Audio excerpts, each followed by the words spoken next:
සංසරයාමෙට ඇති දොලොස් මල් පෙති පාවඩ රිසි මීන කුලේ නාගාලෙට සිරි මුතුරනින් කිරුවායද වටි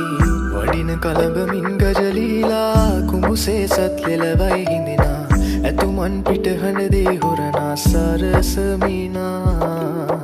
වඩින කලඹමින් ගජලීලා කුඹුසේ සත් ලෙලවයි හිඳිනා ඇතුමන් පිටහඬ දේ හොරනා සරසමිනා